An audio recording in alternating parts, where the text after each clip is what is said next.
안녕하세요, 지매입니다.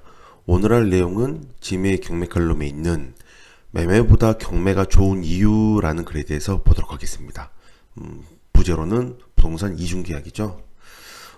네이버를 보다가 좀 재밌는 기사가 있어가지고 내용을 좀 봤는데 당하지 말자 부동산 이중계약 주의점은 뭐 자세한 내용들은 이런 글을 보시면 되고요. 이중계약이란 건 뭘까요? 예를 들어서 두 명하고 계약을 하고 한 명한테만 집을 넘기고 사라져버리는 뭐 그런 사기를 얘기합니다. 한 명한테 계약을 하고 계약금 받고요. 계약금 받고 또 두 번째 사람한테 계약하고 계약금을 받습니다. 계약금 또는 중도금까지 받죠. 여기서 중도금까지 가는 거죠. 그리고 나서 마지막에 일반 사람한테 마지막 잔금 받고 집을 넘기고 그리고 나서 잠수를 타버립니다. 그럼 어떻게 될까요? 이 두 번째 계약한 사람은 계약금 내고 중도금까지 냈는데도 불구하고 잔금을 내고 부동산을 받으려고 했더니 이미 연락이 안 되고 사라져버린 거죠. 그럼 사기죠. 그럼 어떻게 해야 돼요? 뭐 고소를 해야 되고 뭐 사기죄로 고소를 해야 되고 어쩔 수 없고 뭐 난리가 나겠죠. 어쨌든 이 두 번째 사람은 마지막에 잔금 받고 집을 받아야 되는데 받지 못하는 어이없는 상황이 생길 수가 있습니다. 뭐 사기꾼입니다. 뭐 이렇게 하고 나서 도망가 버리면 뭐 마지막에 뭐 돈을 띄기 위해서 이렇게 뭐 어쨌든 이렇게 됐을 때 이중계약의 대처 및 해결 방법에 대한 그런 글이 있는데요. 뭐 부동산의 이중계약을 예방하기 위해서 뭐 중개업소, 뭐 공제증서 확인, 뭐 자격증 확인, 임대인 신분증 확인, 뭐 대리인을 계약할 경우 뭐 확인, 입주 전에 뭐 전입신고, 배양력 확보, 특약사항 기입 뭐 확인, 중간에 뭐 쭉쭉 뭐 여기서 결국은 이렇게 쭉 다 확인하는 내용입니다. 뭐 해야 된다. 뭐 애매한 구조를 명확하게 작성해야 되고 계약서 작성해야 되고 공동중개 수시로 등기부분 등도 확인해야 되고 이중계약을 특약상을 걸어야 이중계약을 방지할 수 있고 어쩌고 결국은 뭐냐면 공인중개사를 통해서 계약하자가 결국은 주요 내용입니다. 그러면 이렇게 하게 되면 이중계약을 막을 수 있을까요? 대체할 수 있을까요? 못합니다. 여기서는 뭐 해결법이 어쩌고저쩌고 나오지만 이거 할 수가 없습니다. 1번이도 공인중개사고 2번도 공인중개사로 한다면 당연히 다 이것도 부동산을 통하고 이것도 부동산을 통하면 이 2번 부동산에서는 1번 부동산으로 인한 계약을 확인할 수 있을까요? 알 수 있을까요? 방법이 없습니다. 이거 구별할 수가 없죠.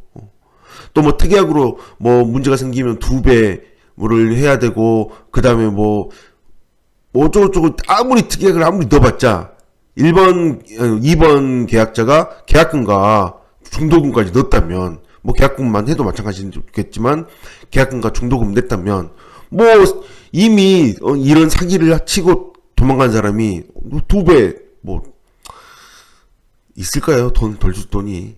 이거는 방법이 없습니다. 이거는 이중계약은 물론 뭐 현실에서는 이게 정말 뭐 없다고 봐야겠죠. 거의 없다고 봐야겠지만 특약을 쓰든 공인중개사를 쓰든 뭘 하든 이거는 두 번째에서 당한 사람들은 이거는 피해갈 방법이 없다라는 거죠. 이게 참 무섭습니다.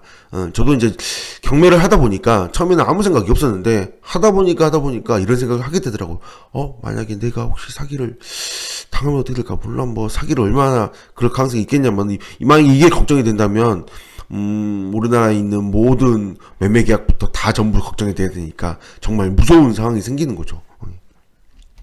그래서 이런 거를 피할 수 있을까요? 당연히 완벽하게 99.9% 완벽하게 피할 수 있는 방법은 매매로 계약으로는 없다고 봐야겠죠. 없다고. 그러면 오히려 이런 부분에 있어서는 경매에서는 이중계약 자체가 불가능합니다. 당연하죠. 법원에서 공개적으로 진행을 하고 그리고 만약에 중간에 예를 들어 일반 계약을 하고 중간에 이제 잔금 받기 전에 중간에 어떤 내가 모르는 가압류 등기라든가 뭐 이런 게 있을 수 있죠. 만약에 계약금을 지불했습니다.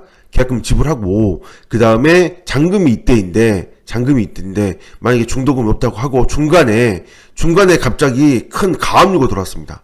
가압류가 들어왔으면 당연히 말소해야 되는 거죠. 잔금 내면서 소유권 이전 받아야 되니까.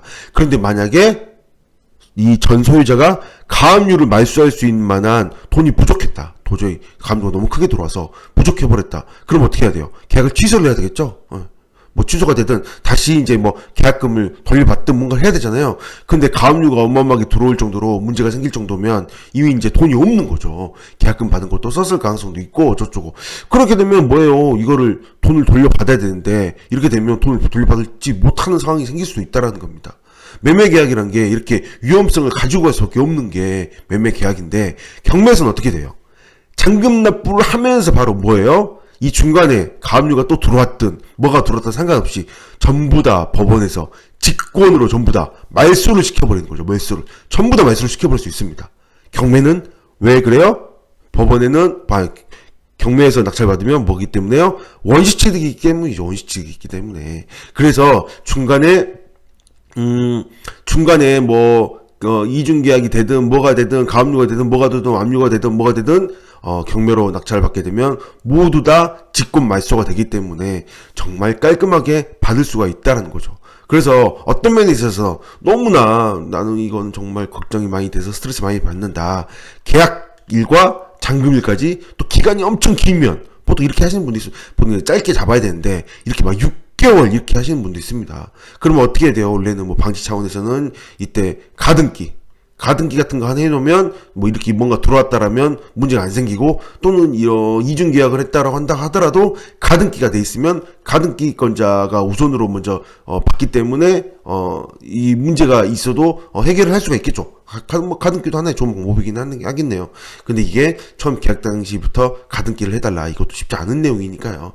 어쨌든 이중계약이 되든 뭐가 되든 뭐랄까 경매가 매매보다 훨씬 더 좋은 장점이 또 있으니까 뭐 물론 뭐 경매로 받으면 뭐 인수사항이라든가 또는 뭐 안 좋은 점들, 예를 들어 뭐 명도하기가 까다롭다든가 뭐 이런 부분도 있겠지만 반대로 이렇게 권리 분석상에 있어서는 이렇게 모두 다 기본적으로 말소를 시키고 가기 때문에 이중계약에 걸릴 위험도 없고 중간에 들어오는 뭐 가압류라든가 이런 기타 사항들도 위험이 없다라는 경매의 커다란 장점도 있기 때문에 그래서 저는 경매를 더 좋아하는 것 같습니다. 경매를 많이 하고 난 이후부터는 저는 그 이후로는 매매로 뭔가를 사본 적이 없는 것 같아요. 경매의 메리트가 너무 크기 때문에 저는 항상 경매로 모든 것을 사고 있는 상황입니다.